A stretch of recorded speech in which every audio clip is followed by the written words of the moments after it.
All right, welcome to the Nightcast. This is a time where we go one level deeper on things at Providence Academy. You know, you see the polished version of Providence, and here's the policy manual, here is the documents, but this is a time where we go a step deeper and we say, okay, how do we get there? What does this look like? Why do we do it? So today we're going to be talking about what is a board of directors?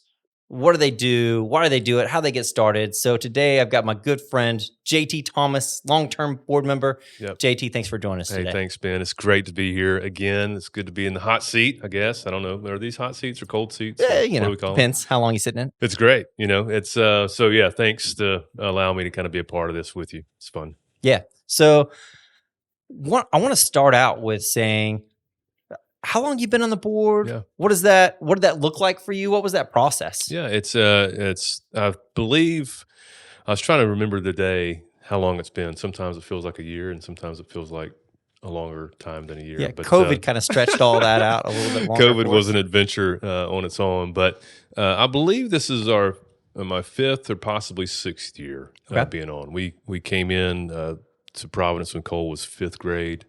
He graduated last year. I'm still on the board for now. But from this process, it's how that kind of happened for me is that we were just kind of being involved. We were a family that got in, loved what Providence was doing, started showing up in places and just being, Jody and I and Cole, just being a part of the community.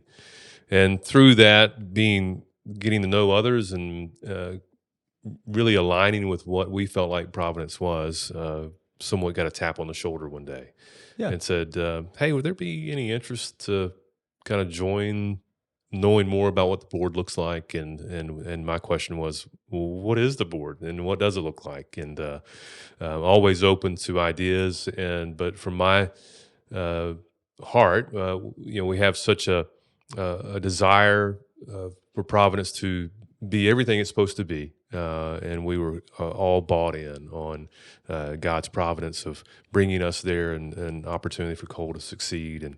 And we have such a heart for Christian education. And so walking through that process of kind of getting tapped, going to lunches with a couple folks, being interviewed, walking through the process of that, I raised my hand and said, if I can serve, if I have something to contribute, I'd be willing to kind of jump in. Yeah. And so that process, one of the first questions I usually get is like, how does the board even come about? Yeah. Or how do you guys get together? How was that selected? And some people think it's some kind of like secret backroom, whatever. Yeah. And it's really not. That process, almost every board meeting, we talk about, hey, are there people we see that maybe have a skill set or a maturity or a value that we think God might be calling them onto the board of directors. Yeah. And so we throw out, 3 or 4 names each meeting and say like, hey, I'm seeing this person show some interest and some ability and possibly some calling into that. And then we'll watch that person for a while and say, okay, interact with them. And then usually they end up serving on some sort of committee. We've got school improvement councils for every grade. We have a finance committee, moms in prayer, dads in prayer. There's all kinds of different places where we kind of start watching people serve. Yeah. And I think that's been a great maturation process, even with you coming on this board. I think you've been here 5 or 6 years now. I don't know the date, but to be more intentional about bringing more people in through committees, through opportunities, for service opportunities, to see where people can lean in and share their gifts. Right, because we want to cast a broad net. That's right. You don't want to like all finance guys. No, you don't want all financial guys, and you don't need all lawyers. I think we are a community. We're a community that serves, and to be a face and a representation of the school. I think the board hopefully is a collection of men and women who have different gifts that can lean in an area that they may have some experience in, but also be heart-led and God-led in some of those things. So I have loved to see some of the things that you guys have put together to help honestly kind of find more resources for more families to be involved through committees and through Moms in Prayer and through some other things, to kind of see the people who are fully vested, the ones who are saying, hey, this is where we're at home. This is where we're at.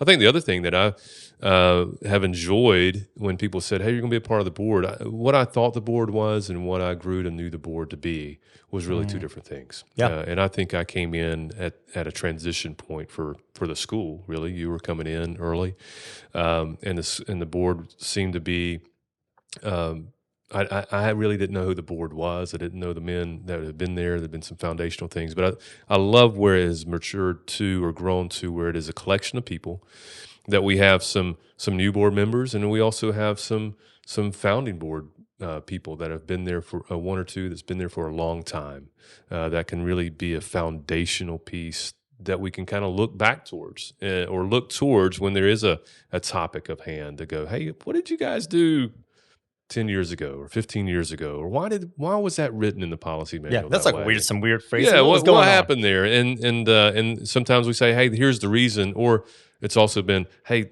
it's now time to change something. So I've really enjoyed the camaraderie and the friendships that has been built through the board, and also the access it has allowed me to see what God's doing on a bigger scale. The education of these students, the families and the things that they're walking through, the times that we're living in is a time for such as now. You know, I think what we are being held accountable to with Christian education, classical Christian education, is so vital. And it is something for the board to, in a process of, I know the question's coming, what is a board? Yeah, I think it's really to kind of protect the integrity of who we are, to protect the foundations of what we say we desire to be and desire to grow towards.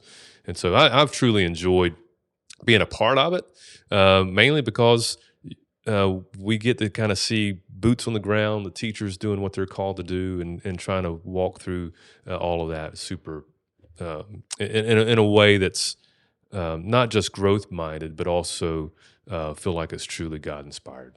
Yeah, absolutely. So finding those right people, that's God's calling, is critical, and casting a broad net, a diverse group of men and women that can serve and lead in that way. So yeah, once we've watched someone for a while, then we start that first conversation of saying like, hey, would this be something that you might ever be interested in? Yeah. And go out to lunch, kind of start picking their brain, making sure, because there's a one click higher standard, maybe higher standard isn't the right word, but maybe more a connectedness to our core mission. Yeah. And so where we would ask a typical parent to be able to support these things, we ask board members to fundamentally believe these things. Well, and it's the ability to say, are you on this team? Right. Can you align to these things, especially when the winds blow? Right. And they blow. And they blow. Anytime there's people and there's life and things happen, there's got to be a foundational anchor to say, hey, we're going to align everything back to this. This is kind of God's word, but it's God's word also for the school, for the policies that we say, here are the true things that we stand for. Yes. Here's how we're going to be going for the future. Here's how we protect ourselves from slippery slopes. And we've all been a part of or seen schools or higher education or even churches kind of start one way and slide. And so that process of tapping people on the shoulders is to know and be known. It's really kind of say, hey, who are you? Right. What do you think? And are you willing to kind of align yourself? Yeah, we're aligned here with our kids in the school, our students in the school, but are you willing to kind of say, hey, here's who we are foundationally, and we want to hold things to that. Yeah. If there's a place of trying to change something or grinding an axe, so to speak, that's probably not the person you're looking for to be a new board member. Right. Yeah. There's an element, and we'll talk about this here in a minute when we talk about what is a policy board, but there's an element where you've got to be willing to put some of those things down and hold to those things that we would say would be fundamentally core. And then there's another step to that process is each year, of course, we have the association meeting. And we lay out all the finances for the school, and we lay out vision and mission for the school. But also it's a time where the association, parents, teachers get to say, hey, this person, we think that they are a good fit for the board as well. And so we need that confirmation, because that's another step of a whole community being like, hey, I know that guy or I know that gal, and they're going to be great. Yeah. Or like, Or I know that guy or I be know that careful. gal, and like, whoa, That's right. there's some things that we might not have been That's aware right. of. That's right. And, I think it's in community that we want to Yes. do this. And we have tried over the last 5 or 6 years to be more accessible than ever. Sure. I think our desire is to kind of to show up, to be present for you as the lead administrator, but also to be if we're a part of the school, then let's be a part of it. Right. Let's show up and be aware of it. And I think that plays to the side of trying to be intentional, even in the association meeting, of presenting people to be known, because none of us want to be surprised. Right. We know trust is earned. It's through time. But again, do we feel like we can align together to be pulling and be walking in the same direction? Yeah. And that's when we talk about a policy board. I think a lot of us have been a part of different organizations. There's a church that might have an operational board, Yep. Or a nonprofit. or a nonprofit that might have an operational board, and they deal with the day-to-day operations of whatever that organization is.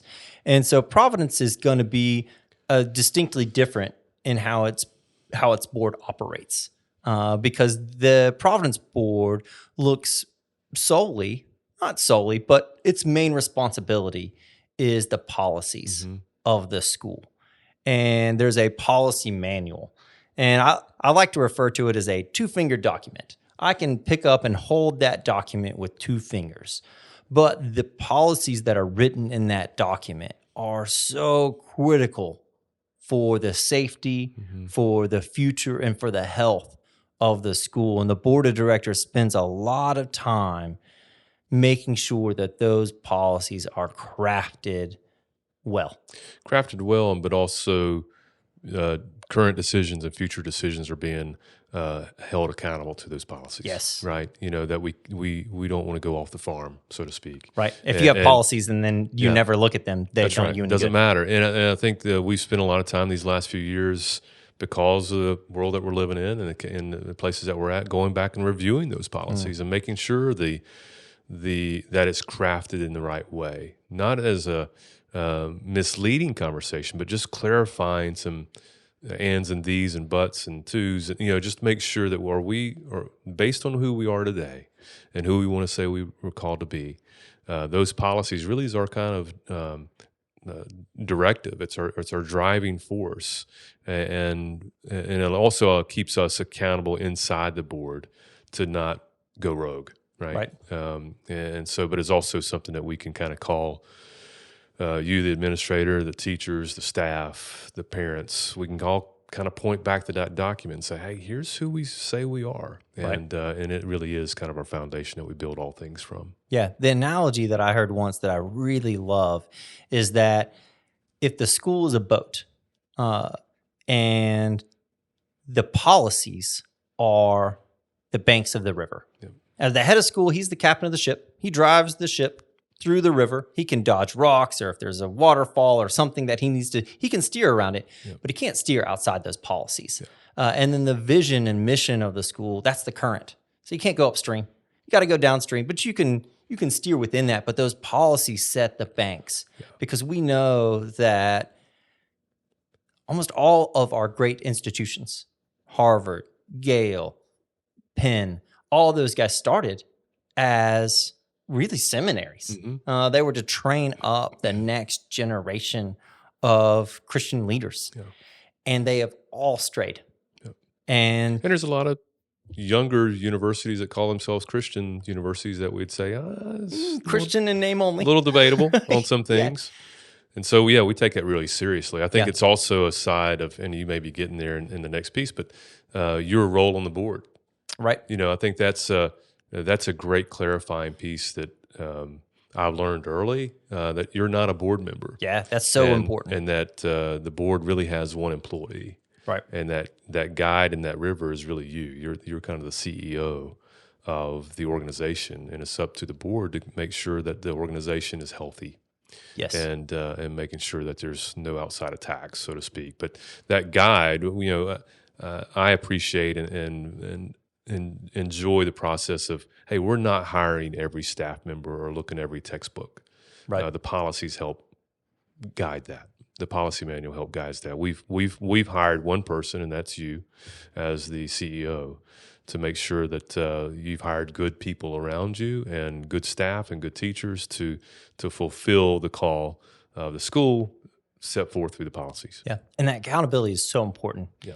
Organizations, I'm not going to say all because it's a huge blanket, but a lot of organizations I've seen where the CEO is also a board member or also the chairman of the board, Yeah. that creates a really difficult dynamic. And I've seen great men and women in those roles when given that level of non-accountability Yeah. really struggle. And I've seen those organizations struggle. And so that accountability piece for the head of school to report to a board of directors and have to say like, hey, here's the health of the school. Hey, here's the surveys that we have. Hey, here's our test scores. Here's all these indicators. You guys need to evaluate. Am I doing a good job in these things? And I think that's also good why there is a diverse, growing diverse on the board. Yeah. Is because we're not all just the same person. We're not all robots, and I think that's another good reason why there is a term.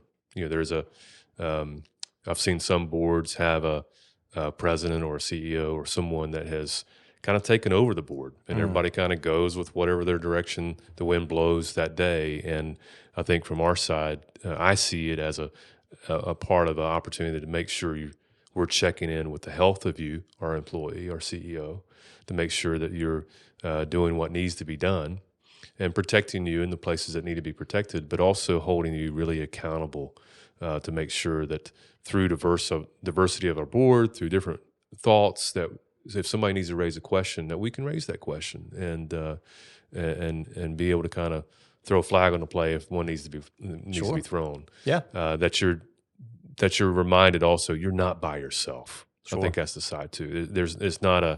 It's an amiable relationship. And I've heard you say, hey, if it becomes a relationship where the board and the head of school doesn't have a good relationship, it's your number one predictor for school longevity. Yeah. Number one is the relationship between the head of the school and the board of directors.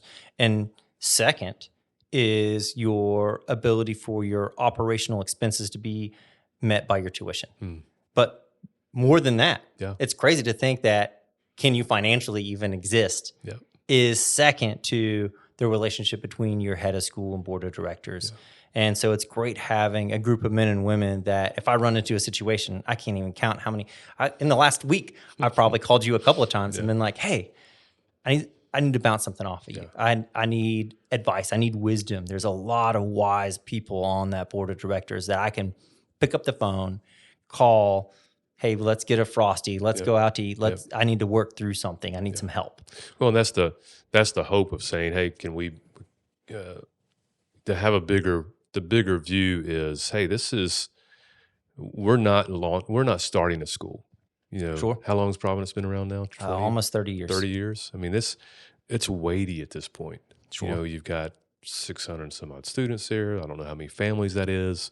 And there's a lot that happens in the lives of our students and the lives of our families that wasn't in the early documents of the founding families that started Providence.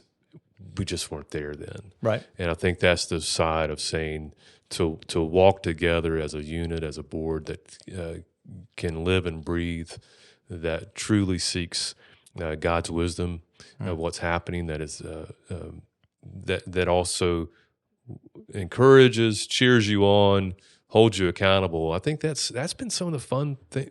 Oddly enough, fun that feels why a board should exist. I think we've been really blessed to have a really healthy board. These last few years. I think a big part of that, and this sounds like a simple little thing that if we got in a hurry, we might be tempted to put aside, but every board meeting starts with a meal. Of course, we eat together, just kind of fellowship. And then there's a devotion. Yep. And then we all pray. Every single person prays. And I think that the fact that we seek God's word and then we pray for not a short amount of time. Yeah. It is not like a little check a box prayer, but I feel like it's a very heartfelt prayer by every single board member before every meeting. There's something about that that I think God has protected us. I hope so. And I think that he has helped steer these policies through that communion with the Holy Spirit, through that seeking his word first, kind of helps set the table for wise decision making. I think we can look back and see that God's really helped guided and directed and protected Providence in spite of us being a board full of men and women who are just people. Right. And I think that's one of the things that I've been reminded and continue to kind of share with others at times that, hey, we're just people. Right. You're And just they're people. volunteers. And volunteer people at that. And sometimes I wonder if we're even supposed to be in the room, because of the weight of sometimes of what we have to experience or be witness to. It's a privilege. I've heard years ago, pressure's a privilege. Right. I don't know if that's necessarily true, but to be in that seat for a season, to be a sounding board and a listening board and to serve is such an honor. But let me not go too far to say it's not the smartest people in the room. Sure. And it's not the most capables. It's just the ones that God has in that room for now. And I think that's the side of saying, hey, at the end of the day, we are people who are trying our best not to mess things up. Right. And I don't mean to lessen it down to such an elementary level, but there is a holy hand to kind of say, hey, we've said this for years, don't let our fingerprints be too imprinted on this. God, if you're doing something new, let's be aware of what's happening. Let's be sensitive enough to your spirit to be open to new thoughts and new ideas. And oh, by the way, there are really hard conversations that have happened. And there's times where, as one voice of the board, that's kind of how we operate. We talk, we debate. There's sometimes heated debate. Sure. And at the end of the day, we kind of all hands in and we walk out as one voice. But even with that, there's a place of we hold the responsibility not to go, well, I didn't like what Ben had to say, and Ben didn't like what I had to say. I think it's the side of we go as one voice to the community and to the association and say, hey, here's based on who we are and based on the policy and based on the facts that we know to be true, knowing what we know, these are decisions that's been made. Yeah. And I think the other side is fully continue to trust you guys with your hires to go in the right direction. Because again, if that policy is right and we're continuing to renew that, we're continuing to seek God in these deals, then God's going to bring the right people. And and we've seen that to be true. We've seen that to be true with our teachers. We've seen that be true with our growth that's been happening. Shockingly, just people coming. We've seen that with the building that's happening right now, with the resources that's been given.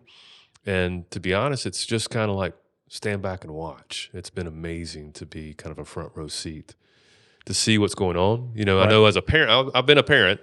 I know as a parent and a board member is kind of two different hats at times. And I think as a parent, it's easy to kind of get really myopic on that one issue. My son had his feelings hurt yesterday and I'm really mad about it. Or he didn't get his thing in on time and he got whatever the topic is. But to have the ability as a board member to kind of see to be able to back up and see the bigger worldview of what God's doing at Providence has been so encouraging. Right. And so exciting. And there's a trust piece that has to happen because we may go, there's lots of heated debate, which is healthy. That's respectful always. But at the end of the day, trusting the board that maybe the decision was different than what you thought it should be walking in, that when you walk out saying like, all right, Lord, I trust the wisdom of the collective board to maybe be something different than I originally thought. And to be able to submit to that and then walk in that well. I think is critical. Another key health piece, you talked about terms. You serve a 3-year term. And also the chairman typically serves maybe 2 years, but they don't serve Forever. endless chairman terms, because that can get. I think, is it 3-year term or is it 2-3 years? If it, You can, get so if 3-year you can term serve, and then renew. yeah, you can renew after 3 years, but at the end of 3 years, you can be like, hey, we're done. You're done. You know, and that's okay. You don't feel like you're I walking away think from that a is one of the commitment. healthiest things that we do. Is that there is term limits in a land where we'd all probably like to see more term limits in some things, and also like you said, that board chair is really kind of a rotating piece. It doesn't stay for 4, 6, 7 years. Right. I think that also protects the head of school and that board chair from getting too close, from getting too on their own thing at times. And what has been a privilege, Mark Heck's been a part of our board for so long and part of the school for so long, and he comes in every year for our summer retreat and does a new board training. And I always enjoy what he brings to the table with his history of, what he teaches and what he speaks on, because it's always a reminder of who we are as a board, and also what the role of a board chair is. And a board chair is really a guide. Right. It's not to come with your own agenda. It's really kind of to facilitate conversation, to make everybody make a place that's in a space that people can be heard, and then kind of just run the meeting. Right. You vote last if you vote at all. Yeah, you vote last, you vote at all, and then that board chair is probably the one that gets their teeth kicked in the most of anybody. Right. But and I somewhat often smile or laugh, or whoever, if it was Rex or it's BJ or whoever, I'm like, hey, good job, because they're the ones who get to represent. They're the ones who kind of is the first in line to stand up in front of everybody. But the role of who that is someone of character, of someone, hopefully all of them's of character, but someone who has the capacity and character and the ability to kind of manage the process and allow a room of people to speak through these topics and walk through an agenda of a meeting to get to a resolution. Yeah, because their board meetings are not short. No. It's we meet once a month, usually the third Thursday of each month, and we meet from 6:30 till 11:30. Yeah, and when there's issues, it comes up. Yeah. I mean, again, COVID, I think, took years off of everybody's lives. But for anybody who was in COVID, that was any nonprofit or a church or a community that, how many meetings did we have during COVID? It was a lot. Zoom meeting here and a phone call there, and so I think it's just the process of saying, hey, when you're in, you're in. Right. And I think it's another reason why term limits are good. It gives that person a time to roll off, and we've had people roll off. And we had people roll back on after 3 or 4 years, which has been good. And then we have an ex officio member. So that's typically like a founding board member that was there. And it doesn't have to be a founding board member. We're going to eventually get to the age where those guys aren't around anymore. That's right. But someone that is able to paint some color on when you get to a weird policy that you're like, why on earth? And they're like, well, when that was happening, that was during the 1960s. The Great Depression. Yeah, the Great Depression. And whatever. That's been one of my most enjoyable points, because probably early in all these old guys need to be replaced, and let's put in some new people. And I quickly changed my opinion on that. I quickly changed my opinion to find so much value and respect to especially the founding guys, Earl and a couple others who've been in and out, and Mark, and they give so much context, because if you're not careful, you could easily have a board of new parents with third graders and fourth graders who are just kind of, we're all gung ho and let's redo the logo on everything. It's that. Yeah. And the reality, not that that's bad. We did that a few years ago, but from our side, that's not our job. Right. Our job is the policy piece. Our job is to kind of continue to understand what is the mission and vision that Providence Christian is called to. There's also, there's that policy piece, there's the vision and mission and accountability standpoint. And then the other piece is that there is a financial aspect. So we have a finance committee. And of course, the finance committee meets once a month and goes through all the finances. Of course, Mrs. Denton does a great job with her accounting crew providing those reports, but it's good to have extra eyes on it. So the finance committee meets, and there's always one board member that is also on the finance committee. Right now, that's Wayne Turbefield. And then he brings that finance aspect to the board, and their board reviews that and makes sure that all those things are in line. And there's always a report from the financial committee. Always. You know, it's funny because sometimes it feels like we're in the budget, for 9 months of the year, but we're in it. I think that's the side of we're always looking at something. There's always something going on as it relates to the finances and health of the school. You never want to be surprised at the end of the year and go, why didn't we budget for something, or why are we X amount of thousands of dollars off budget? And that too has been, I have found great appreciation, but also safety with the finance committee. Yes. That's what they've been tasked with. They've got minds of people who are in finance for the most part, or have had have experience in finance, and what they're bringing to the table has already been vetted very well. It doesn't mean that we can't raise our hands, and many times that we do, or we'll pause something, or we'll say good but not yet. But I think that's the side of having these committees who are kind of reporting back into the board has been vital for us. Right. To be, I think we're in a healthy situation financially. There's some of those policies that the board put in place 25, 30 years ago. Wisdom. Like one of them is that 2% of our budget goes into something called capital maintenance and replacement. Yeah. And it's just, and the only thing we can use that budget item for is to fix things on our current facility. Yeah. So a few years ago, we replaced all the AC units, not because they necessarily had to be replaced right then, but because they were out of warranty. And you don't want to get into a situation where you're having to do like a $300,000 capital campaign to replace the air conditioning. Well, the units. LED lights. I mean, I remember that was a long discussion many times, Right. but is that going to pay itself back? Is that going to pay itself back? And then a few years later, it paid itself that conversion piece back. So there's some policy pieces that the board wrote to protect the school, and I have to present a balanced budget each year, those types of things. But there's also this one's a hard one. This one's probably the one that gives a lot of angst. Is we set tuition. That's the board's responsibility, is to set tuition. So talk a little bit about what, why, how. That's a tough one. It's hard. It's a hard one. It is a multiple meetings to figure out where we're at, and I think from our side as the board, we really wrestle through. We want to be affordable, right? We want to be excellent. We want to provide services. We want to continue to grow in what we're doing as far as serving the community that we serve, and continuing to improve in the services that we can provide. I think one of the big things as far as the board, and I know from your heart, is teacher pay.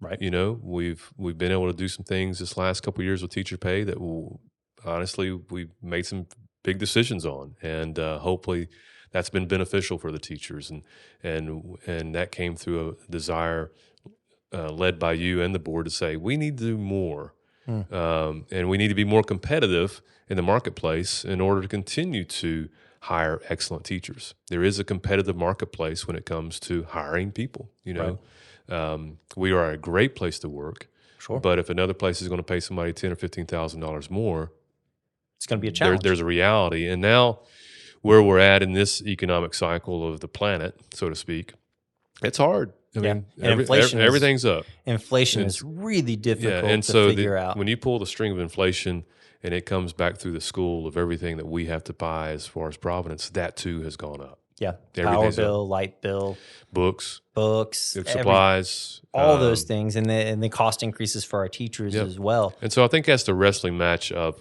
there's been times where we kind of go with that typical 2%, 3% cost of living, trying to be below that. And this past year, we really had to wrestle because there was nothing that was 2% this past 18 months or 2 years.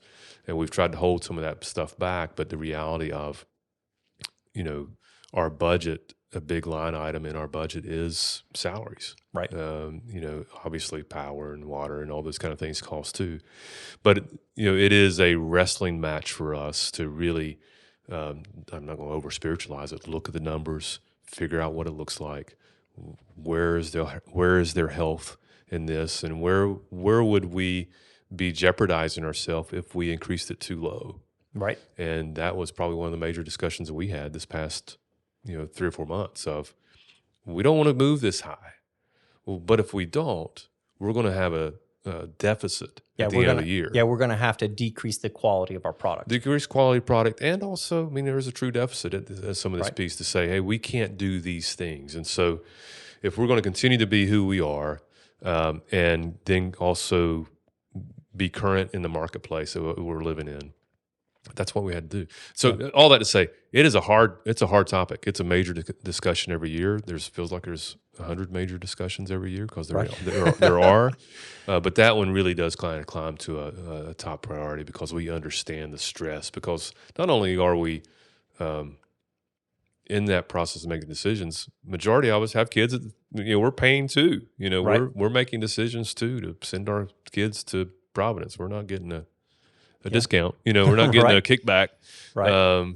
But from our side, I think that is something to continue to wrestle well with, and I think that's the heart of the board. Is to protect the integrity of the school, to protect the institution of the school in all areas. Staff, administration, policy. But if there's anything that could be a word that kind of goes with that, is wrestle well. Wrestle well. And so I think that's part of who we've tried to be these last years. Yeah, and I think we've done that. We've done that really well. A big piece. We had our benefits package meeting this morning, and we have a new guy that's doing our benefits, and he stood in front of our faculty and he says, "I have 60 companies that I do their benefits for." He's like, "This is the best benefit package I've seen." Wow. And to be able to say that and be like, "Yeah, we have a matching 401k. Yep. Yes, we've made." And that's new. Yeah, that's new. Yeah, that's new. When we got rid of our debt, when we paid off our current building, we took all of the money that we were putting towards that debt service and we put it all into teacher pay. We're going to be able to do another large raise this next year, Lord willing.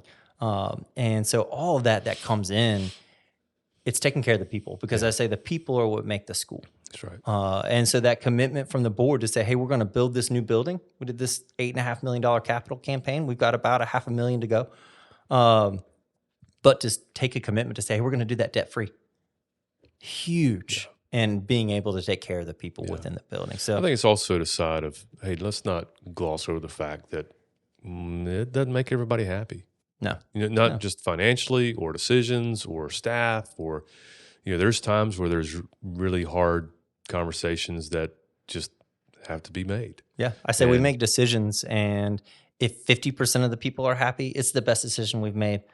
I always say some people don't like ice cream. Yeah. They'll say it's too cold Yep. or it hurts my teeth. Well, it's just a side of we know we all have opinions and we all Right. have our own things to protect at home and the things that we feel we're called to. I think the side that I continue to want to convey is that, hey, based on what we know to be true, and sometimes with the board, we get to see both sides, or we get to see the sides that's been presented to us. And so the conversations with, is it a perfect place? No.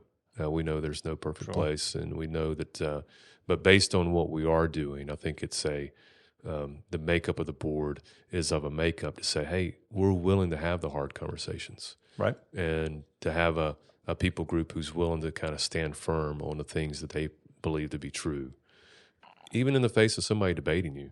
Sure. It is interesting, it scratches our head, it makes me scratch my head sometimes. And am I wrong? And are we wrong? And, but at the same time, I think there's doing that in a community of a board who agrees to these things gives me a great net to kind of land in. And parents, as and faculty and staff members, they will sometimes think, okay, I've got this issue, so I'm going to take it straight to the board. Yeah. But in our training, Yep. we're always going to be pushing back to that Matthew 18. Like, hey, have you spoken to? There's steps. There's a chain of relationship there that because we're a policy board, because we're not in it day to day, there's a lot of things that goes on that we are not privy to because it's just none of our day to day tasks. Right. You've been charged to hire a staff and run a staff and lead a staff and do that really, really well, and I think you do it great. I'm very biased, but at the same time, I think there's opportunity for us to be accessible, Right. To be willing to hear, but there is a chain of command on how people walk their problems through the building, so to speak. Right. Yeah. That board's always there to listen, but they're not your sounding board, and they can't. They can only speak as collectively through a vote, and then they speak through the head of school. Yeah. And so that can be frustrating for a parent if they're like, I spoke to that board member and he didn't say anything. Yeah. It's like, well, that's not his job. Yeah, and right. it's like, he just kept on pushing me back. Yeah. It's like, that's kind of part of the process. So we hope that understanding that will hopefully make that less frustrating for a parent or for a staff member that's like, well, I spoke to the board and I didn't get anywhere. Yeah. And so, well, it's kind of designed in a different way and there's different processes for following that through. Hopefully that's a key cog in building relationships. Yes. If there's a parent or an issue with your child that happened with your teacher, then that's the first stop. Right. And if your teacher can't do it, then it's the principal of the next. And if they can't, if it needs to elevate to that side, now that doesn't mean that the board members have earplugs in and they don't hear things. Right. Right. Yeah. I think there's sensitivities that we all can bring to the table. And if there's something that we feel like has been elevated to a place that we've seen some other things not take place, we'll call the head of the board and we'll put it on the agenda and we can bring it to the table. It's not who we are to go fight someone else's fight. Sure. But from a culture side, or if we've seen something that's not happening, I think it's healthy for us as board members to have radar. Right. To be, hey, I'm hearing some rumbles. What's going on with this? Or we pull back and we look at this. We did a student spiritual health survey that we presented to the board a month ago, or faculty survey, parent survey. Something we started 3 years ago, I guess, with the surveys, and I think that's been a great guide for us. Yeah, just to pull it back and say like, all right, here it is. Yeah, but it's also, hopefully it shows others that we're not living in a hole by ourselves. Right. That we're not, it's great to do a survey.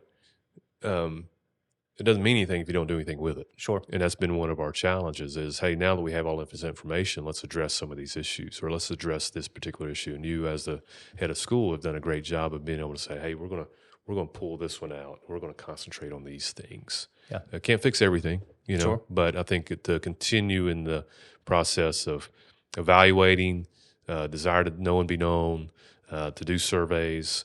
And when I say surveys, it's families, students at every grade, grandparents. I mean, it's a pretty exhaustive place and takes up a lot of time and energy. Right. But I think that being willing to pull back the curtain, to be able to, for lack of a better word, go through your underwear drawer and say like, hey, these are problems. And we want to be an organization that is seeking out those things and saying like, let's get into that. Like we know Providence isn't going to be perfect, but we can't turn a blind eye because it's hard. That's right. I say if it's hard, that's where we need to be. Yeah. That's where we really need to be getting into the nitty gritty because the stakes are so high. Yeah. I think with that too, I think the thing that's really been elevated. It was being elevated before COVID. I think it's kind of grown even more since then. Is that the weight of the spiritual health of our students and faculty have been, I think, a priority for us to continue to talk about. Absolutely. Right? It's nothing that we as a board can necessarily mandate. We can continue to go back to the policy, but we can continue to elevate, hey, this is important. Yeah, our grades are important. Yeah, who we are in science and math is really important. But if these kids aren't catching glimpses of Jesus in this, then we're doing the wrong business. Right. And it's about building relationship and community and having fun and building sweet moments and having the best memories of their life, hopefully.